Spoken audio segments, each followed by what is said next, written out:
مصطفیٰ ذات یکتا آپ ہیں علیہ وعلی آلہ وصحبہ اجمعین وبارک وسلم ابدا اما بعد فاعوذ باللہ من الشیطان الرجیم یا ایہا الذین آمنوا اتقوا اللہ وکونوا مع الصادقین صدق اللہ مولانا العلی العظیم وبلغنا رسولہ النبی الکریم الامین المکین ونحن على ذلك لمن الشاہدین والشاکرین والحمد للہ رب العالمین۔ اللہ تبارک و تعالی کا ارشاد ہے، اے ایمان والو اللہ سے ڈرتے رہو اور سچوں کے ساتھ میں رہو۔ میں اس سلسلے میں کیونکہ وقت بہت کم ہے، ایک طویل حدیث سرور عالم صلی اللہ تبارک و تعالی علیہ وسلم کی سناؤں گا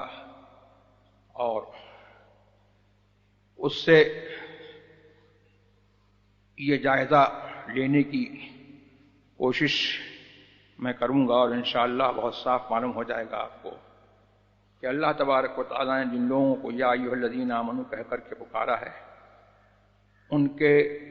مصداق حضور سرور عالم صلی اللہ تبارک و تعالی علیہ وسلم کے زمانے سے لے کر کے آج تک کون لوگ ہیں، اور حضور سرور عالم صلی اللہ تبارک و تعالی علیہ وسلم مرکز ایمان ہیں، محور ایمان ہیں، جان ایمان ہیں، عین ایمان ہیں، اور صحابہ کرام رضوان اللہ تبارک و تعالی علیہم اجمعین کا کیا عقیدہ تھا، اور حضور سرور عالم صلی اللہ تبارک و تعالی علیہ وسلم کیا وہ محض ایک معمولی اپنے جیسا انسان سمجھتے تھے، یا وہ ان کو اپنی جانوں کا اور اپنے مال کا اور اپنا مختار مطلق سمجھتے تھے۔ حضرت امام بخاری رضی اللہ تبارک و تعالی عنہ اور دوسرے محدثین کبار نے حضرت امام زہری رضی اللہ تبارک و تعالی عنہ سے روایت کیا ہے، وہ حضرت عبداللہ ابن کعب ابن مالک سے روایت کرتے ہیں، اور حضرت عبداللہ اپنے باپ کعب ابن مالک رضی اللہ تبارک و تعالی عنہ سے روایت کرتے ہیں۔ کعب ابن مالک رضی اللہ تبارک و تعالی عنہ اپنا قصہ، اپنی آپ بیتی جو ان پر گزری، وہ یوں سناتے ہیں، فرماتے ہیں حضرت کعب ابن مالک رضی اللہ تبارک و تعالی عنہ کہ میں نے حضور سرور عالم صلی اللہ تبارک و تعالی علیہ وسلم کے ساتھ جب سے میں مشرف بہ اسلام ہوا، جتنی جنگیں حضور نے لڑیں اور جتنے غزوے حضور سرور عالم صلی اللہ تبارک و تعالی علیہ وسلم نے انجام دیے، کفار کے ساتھ جتنی مرتبہ جہاد کیا، میں ہر مرتبہ حاضر رہا سوائے جنگ بدر کے، اور جنگ بدر میں اپنی غیر حاضری کی وجہ یہ بتاتے ہیں کہ جنگ بدر کوئی وقت مقررہ پر اور شیڈیول ٹائم پر جو ہے وہ جنگ بدر کفار سے نہیں ہوئی تھی، بلکہ ایسا ہوا تھا کہ کفار قریش نے جب حضور سرور عالم صلی اللہ تبارک و تعالی علیہ وسلم کو ایذا دی اور حضور کو ہجرت کا حکم دیا، اور حضور کے ساتھ جو حضور کے غلام تھے وہ بھی مدینہ شریف میں آئے، اور کچھ پہلے ہی حضور کے حکم سے کچھ حبشوں کو روانہ ہو گئے تھے، پھر حبشے سے جو ہے پھر مدینے میں آئے، اور کچھ لوگوں نے مدینہ ہی کی طرف ہجرت کی۔ تو اب کفار قریش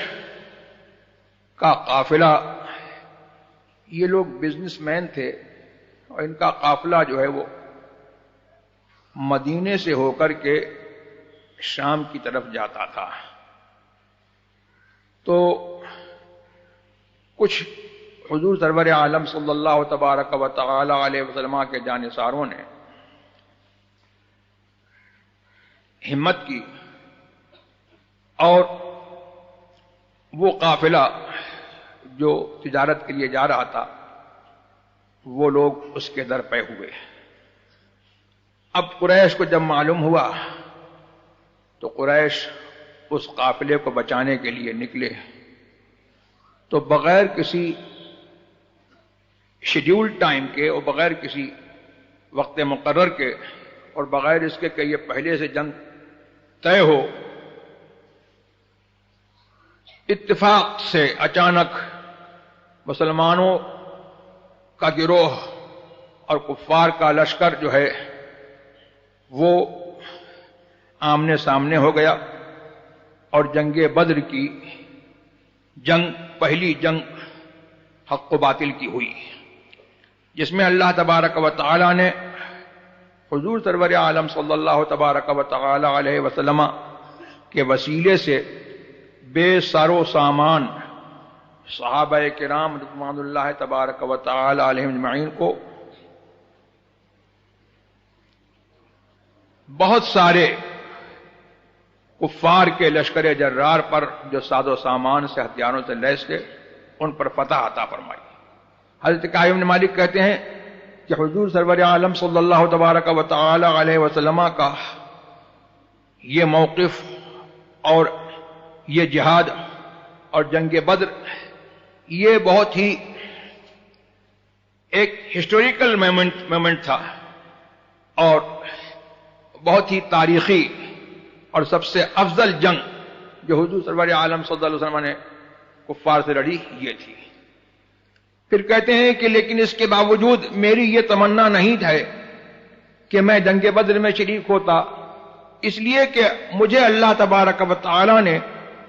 اس شرف سے نوازا جو شرف جنگ بدر کی شرکت سے افضل ہے۔ وہ شرف یہ تھا کہ مکان عقبہ میں اس پہاڑ کے نیچے جہاں حضور سرور عالم صلی اللہ تبارک و تعالی علیہ وسلم تشریف فرما تھے، میں نے حضور سے اسلام پر اور طاعت پر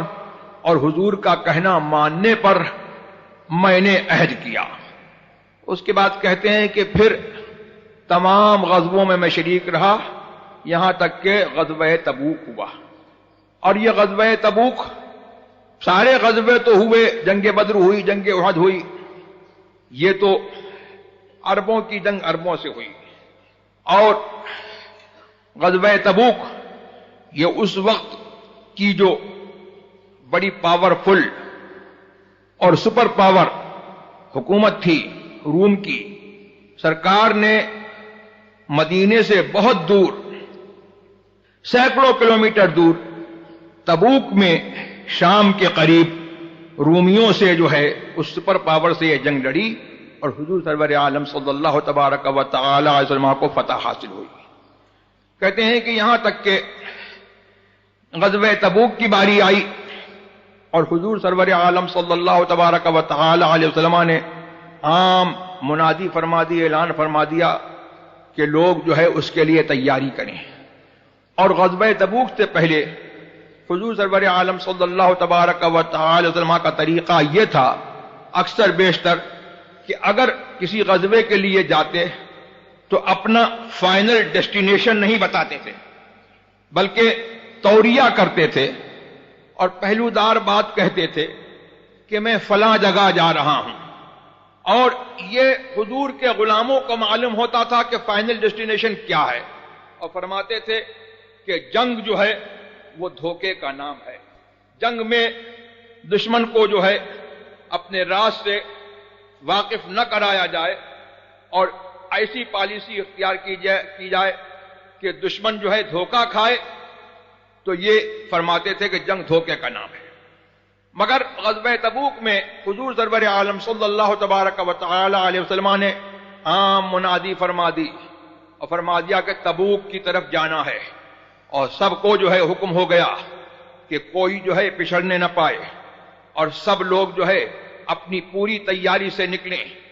کہتے ہیں کہ حضور سرور عالم صلی اللہ تبارک و تعالی نے جو ہے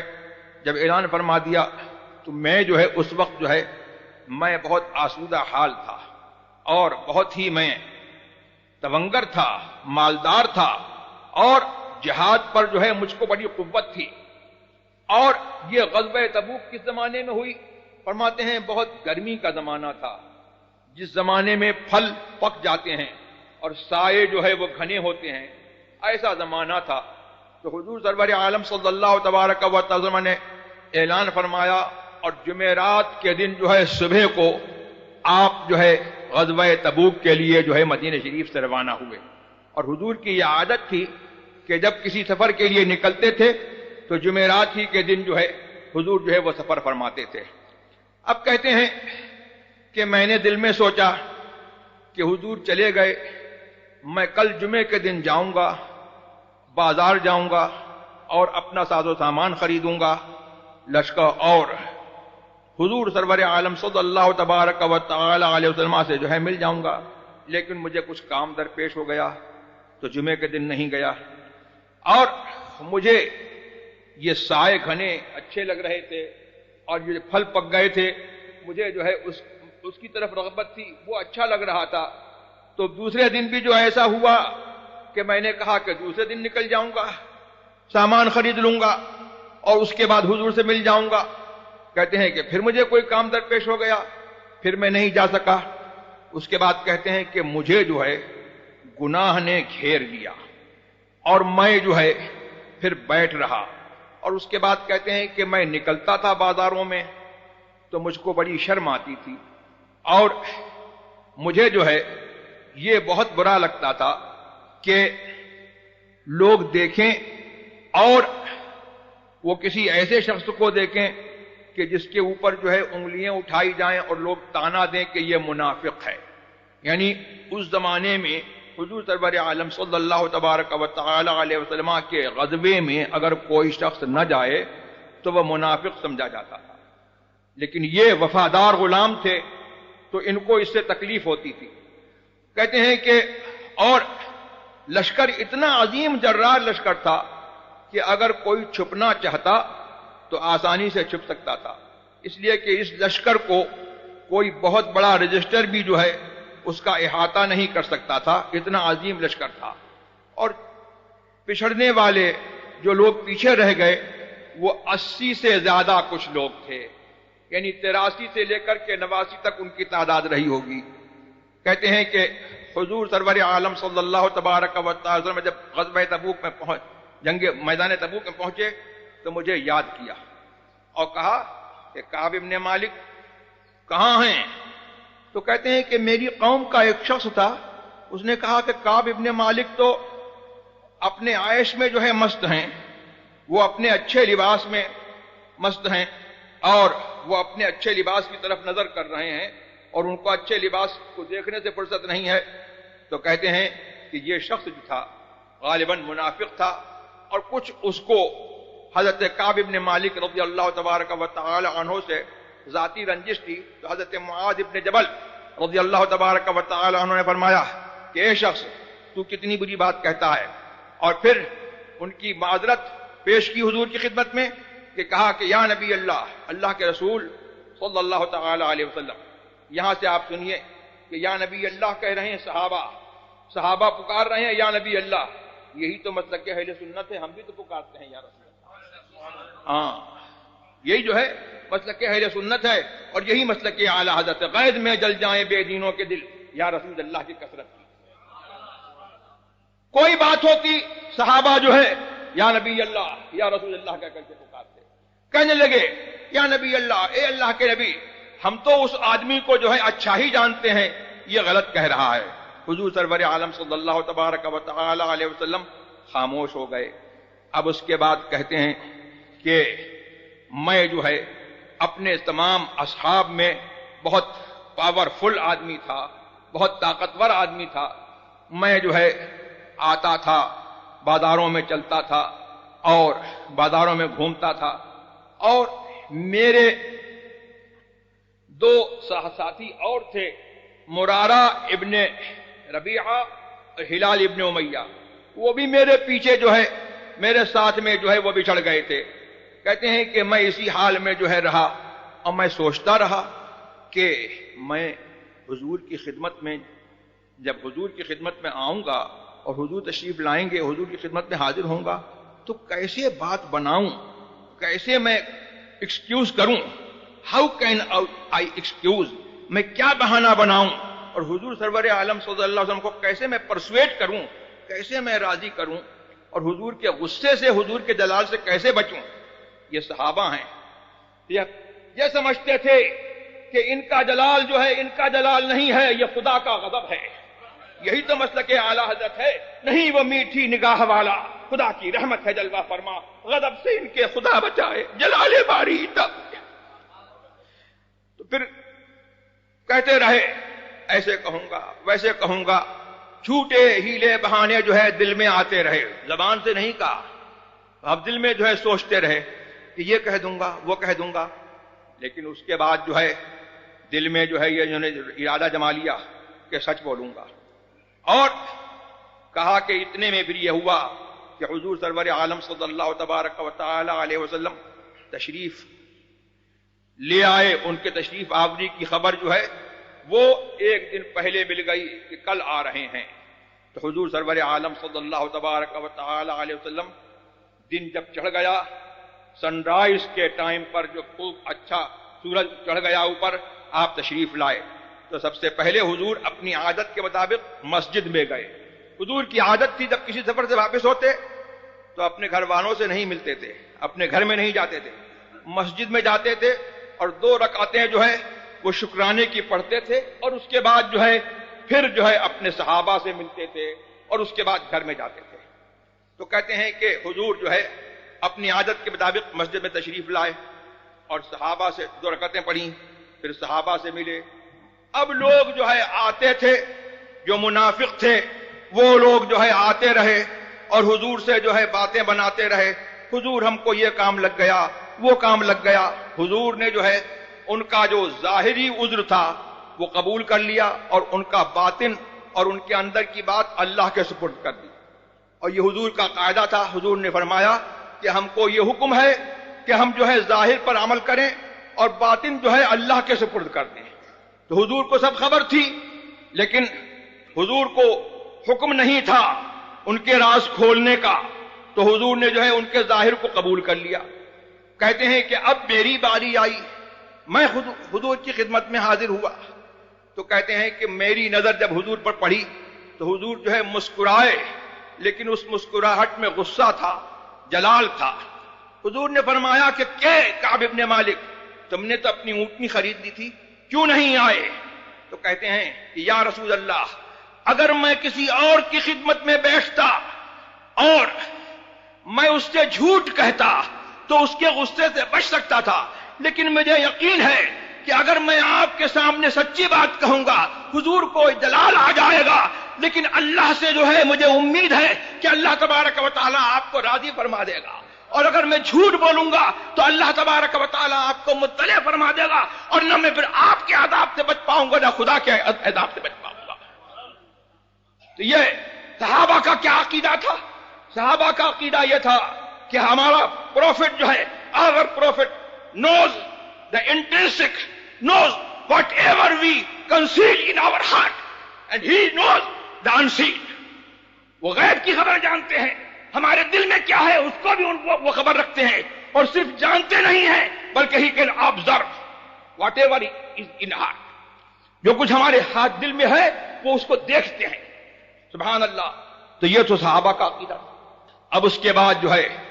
کہنے لگے کہ حضور میرے لیے جو ہے کوئی عذر نہیں تھا، میں جو ہے جس وقت جو ہے میں آپ سے پچھڑا ہوں میں بہت ہی اچھے حال میں تھا۔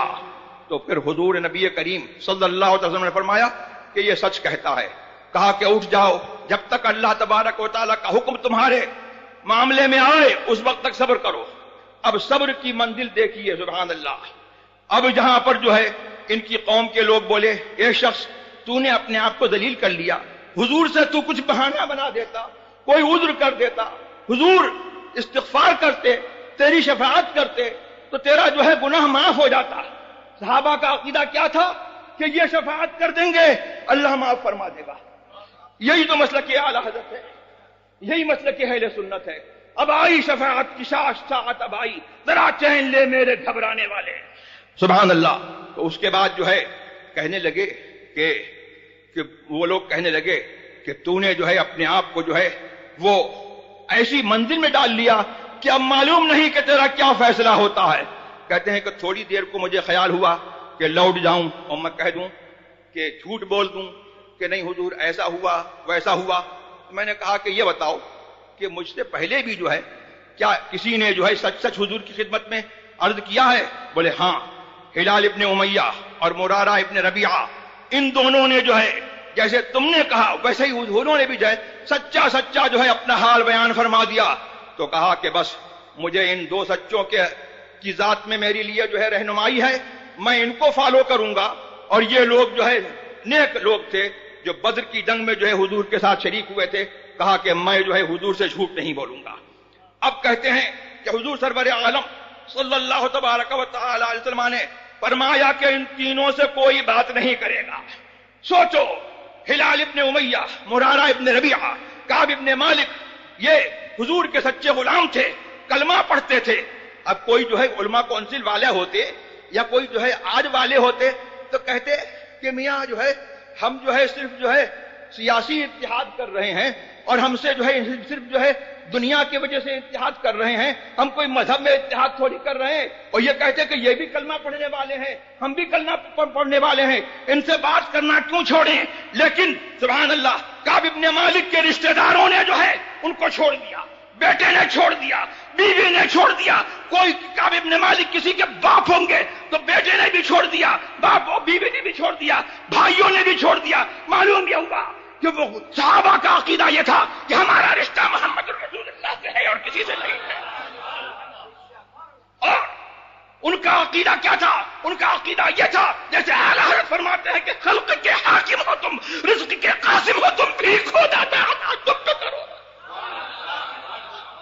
یہ سمجھتے تھے کہ یہ ہمارے آقا ہیں، ہم ان کے غلام ہیں، ہمیں جو ہے ان کے آگے کوئی اختیار نہیں. سب نے چھوڑ دیا. اب کہتے ہیں کہ اب تو دنیا بدل گئی، مدینہ جو ہے میرے لیے انجانا ہو گیا. اب شہر جو ہے لگتا ہے کہ کوئی انجانا شہر ہے،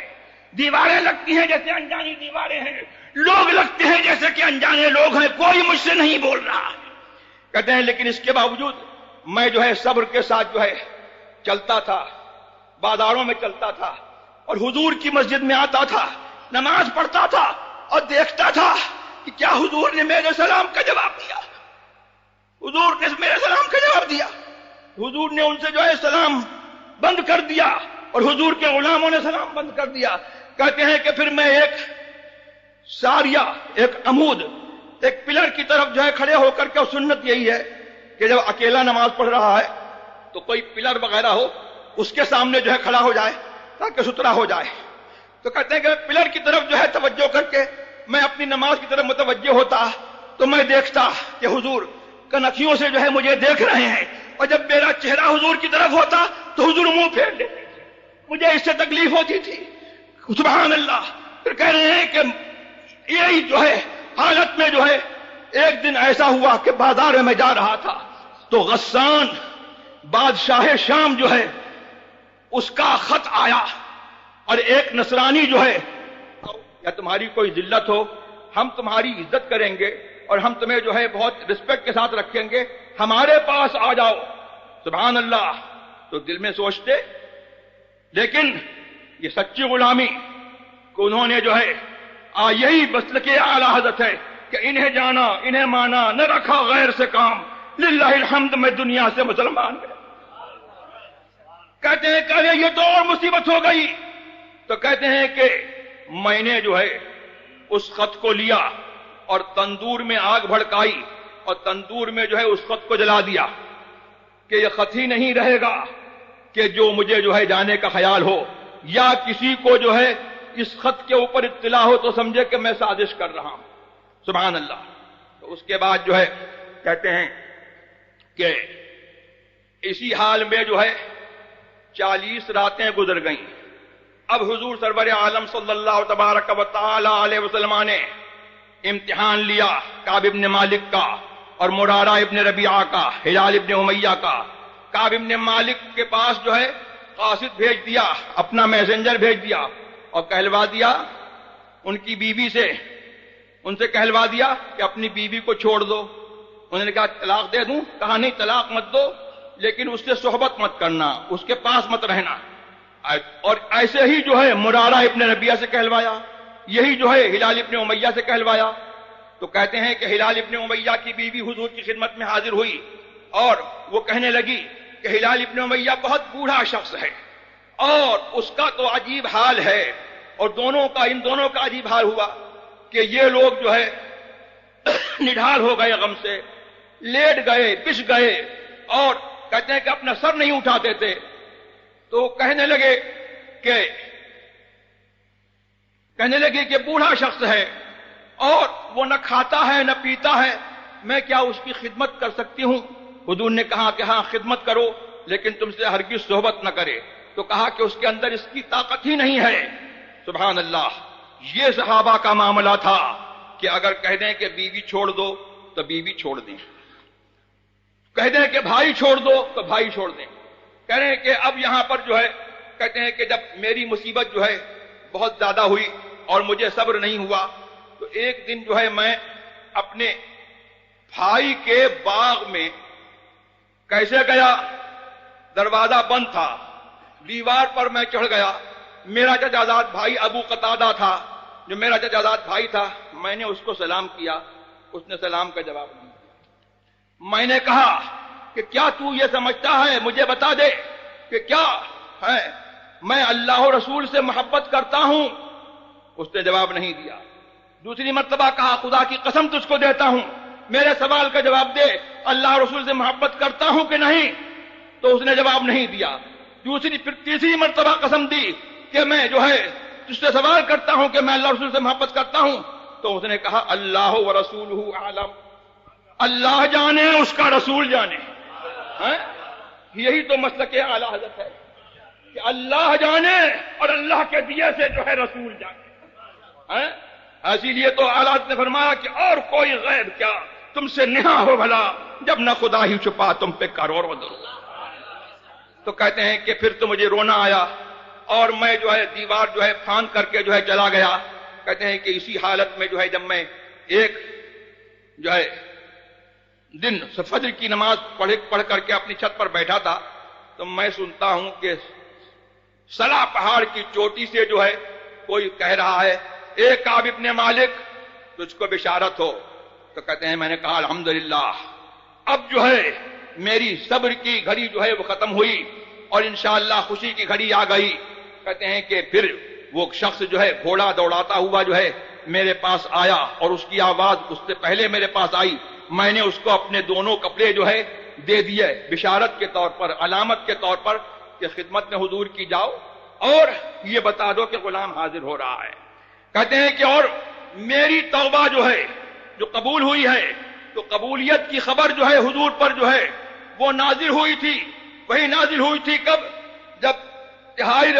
حصہ جو ہے رات کا گزر چکا تھا۔ تو حضرت ام سلمہ نے کہا کہ کیا ہم اب کعب ابن مالک کو خبر نہ دے دیں؟ حضور نے فرمایا کہ نہیں، ٹھہر جاؤ، صبح ہونے دو، اگر ابھی خبر دی جائے گی تو لوگ جو ہے بھیڑ کر دیں گے اور تم لوگوں کو سونے نہیں دیں گے۔ جب فجر ہوئی سبحان اللہ اور یہ حضور کی خدمت میں جو ہے حاضر ہوئے، تو کہتے ہیں کہ میں نے دیکھا کہ حضور کا چہرہ جو ہے چاند کی طرح چمک رہا ہے،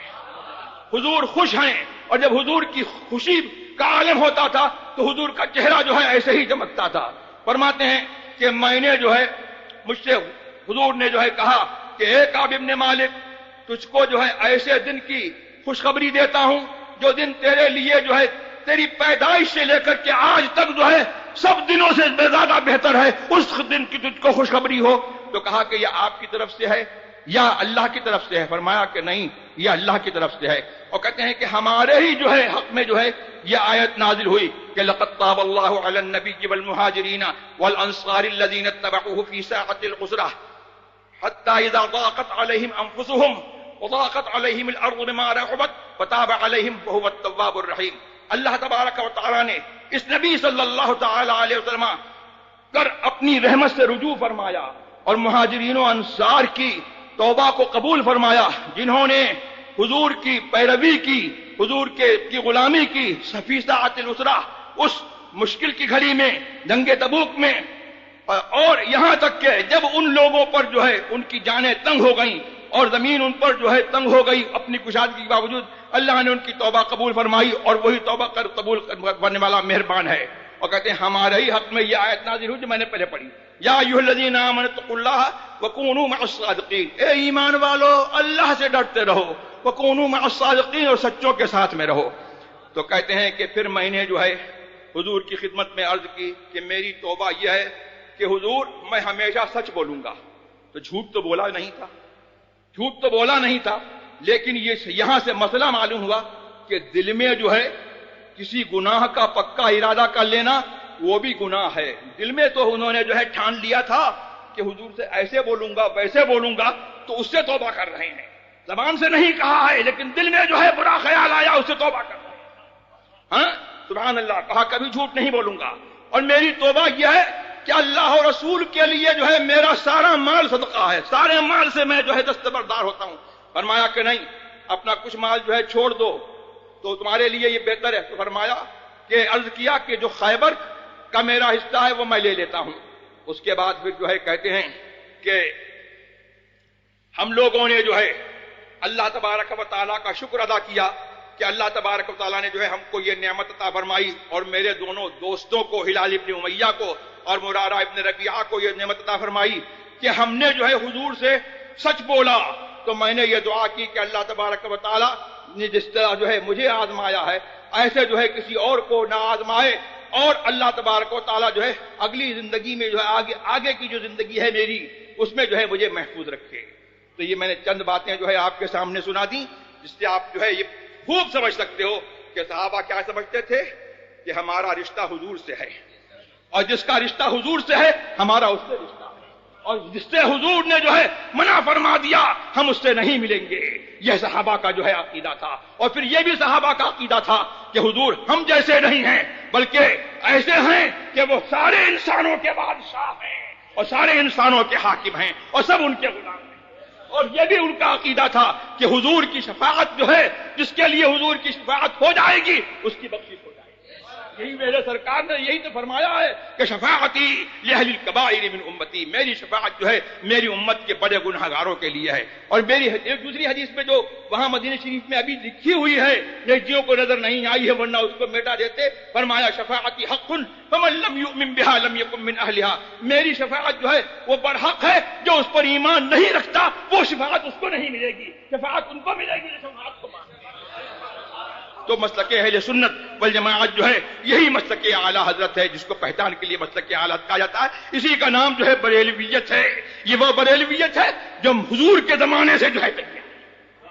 تو میری آپ کو یہی وصیت ہے، یہی نصیحت ہے کہ اس مسلک پر جو ہے آپ لوگ قائم رہیں۔ مسلک اہل سنت کیا ہے؟ اہل سنت کا ہے بیڑا پار اصحاب حضور، نجم ہے اور ناؤ ہے عطرت رسول اللہ کی۔ وآخر دعوانا الحمدللہ رب